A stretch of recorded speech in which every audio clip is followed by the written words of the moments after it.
De notre lieu d'habitude, mesdames et messieurs, bienvenue dans votre magazine Écho des kiosques. Et rapidement, nous allons prendre un intervenant, comme vous le savez. Bonjour monsieur.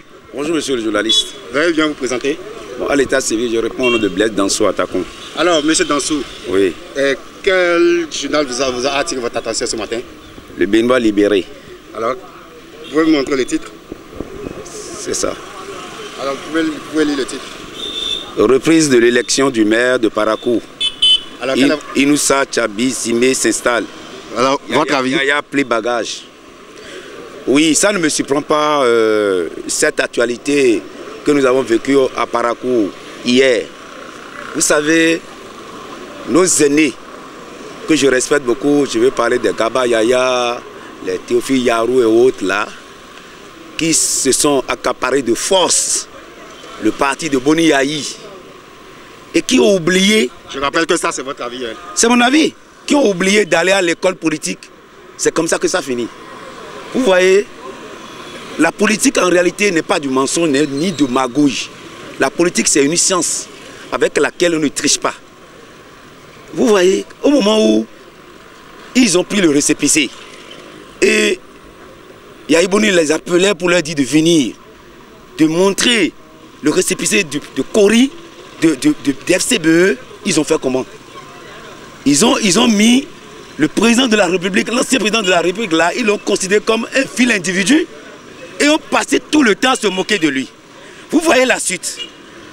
On les a laissés, ils sont allés aux élections, alors qu'ils sont passés sur toutes les chaînes à dire que pour les élections municipales, ils auront 50 maires. Après tout, ils ont trouvé 7. De 7 maintenant, ils sont venus à 6. Cela détermine que en politique là, il faut apprendre. Il est nécessaire que nos politiciens là sachent qu'il faut aller à l'école politique. Moi je les invite à aller s'inscrire à la FADESP, si possible, pour avoir au moins quelques notions en sciences politiques. Parce que ce qu'ils ont fait là, vraiment, c'est décevant. Vous ne pouvez pas aller aux élections et dire que oui, que vous prétendez avoir un candidat en 2021 issu de Kori, de FCBE, alors que le parrainage dit qu'il faut avoir 16 maires. Et vous avez chanté sur tous les toits que vous aurez 50 maires. Au finish, vous avez 7, qui n'atteignent même pas 16 pour avoir le parrainage. On vous soustrait encore un. C'est déplorable. Et ceux-là se déclarent d'un parti de l'opposition. C'est une honte. Ils n'ont qu'à revoir leur copie. On leur avait déjà dit d'organiser le congrès 2 semaines après les élections pour pouvoir ramener la paix dans la maison FCBE et ils se sont entêtés. Voilà les conséquences. C'est très bien noté, monsieur Blaise. Merci beaucoup, merci beaucoup. D'accord, rapidement, on va encore aller chercher un autre intervenant. Comment vous appelez? Moi, je m'appelle Zedawan Dominique. Hein. Alors, monsieur Dominique, oui. Regardez bien dans la caméra et dites-nous quel titre vous avez lu ce matin.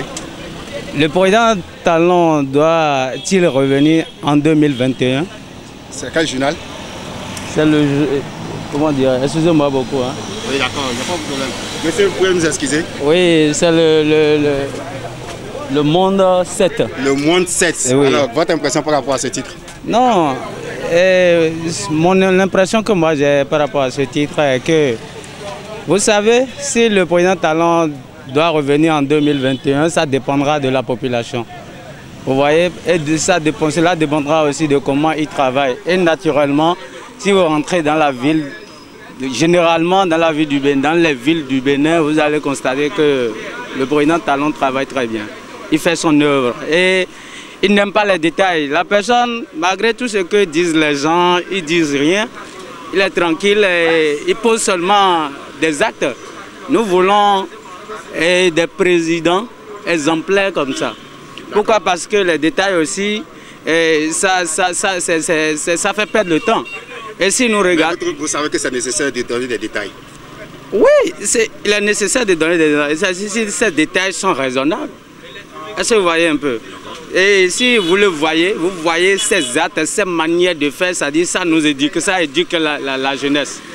Est-ce que vous voyez? Ça éduque la jeunesse béninoise. Et la jeunesse doit prendre son exemple pour pouvoir mieux évoluer. Parce qu'ils sont en train de finir déjà leur temps. Et c'est à nous les jeunes qu'ils veulent nous laisser aussi la gérance. Est-ce que vous voyez un peu? Donc, nous devons, c'est quelqu'un, c'est un président exemplaire que nous devons emboîter et c'est pas. Nous devons suivre ces exemples pour pouvoir mieux évoluer, mieux faire que mieux faire. Merci beaucoup, monsieur. Merci beaucoup. Votre opinion est retenue. Je vous reviens très bientôt. Je vais rapidement prendre un intervenant et je vous reviens.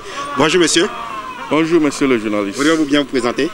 Je réponds au nom de Kedji Nestor. Monsieur Nestor, quelle parution vous a retenu votre attention ce matin? La presse du jour. La presse du jour, ça dit quoi? Les têtes couronnées d'Alada pour la candidature de Patrice Talon. Alors, vous pouvez montrer, est-ce que vous pouvez montrer alors, à nos spectateurs de bien voir? Ok, on vous revient. Merci, monsieur le journaliste.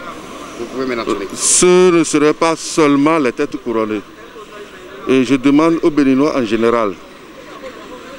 C'est les Béninois en général qui veulent la réélection de Patrice Talon.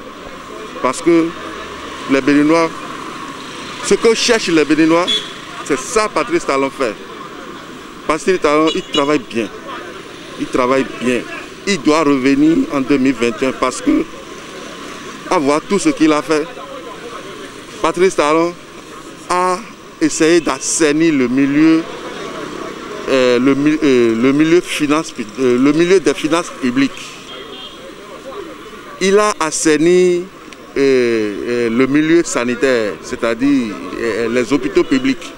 Aujourd'hui, quand tu rentres dans les hôpitaux publics, tu vas voir un docteur en permanence qui va te recevoir. Alors que ce n'était pas le cas. Aujourd'hui, dans les hôpitaux publics, les docteurs reçoivent jusqu'à ce qu'ils sortent dans le couloir et disent c'est fini. Il n'y a plus personne, alors qu'avant, ce n'était pas ça. Patrice Talon, il a essayé de canaliser les grèves sauvages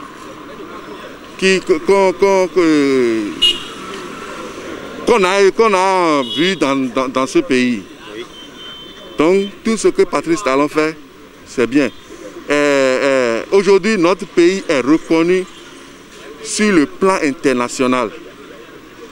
Aujourd'hui, les institutions bancaires internationales félicitent notre pays en matière de gestion, comme la Banque mondiale, comme la FMI.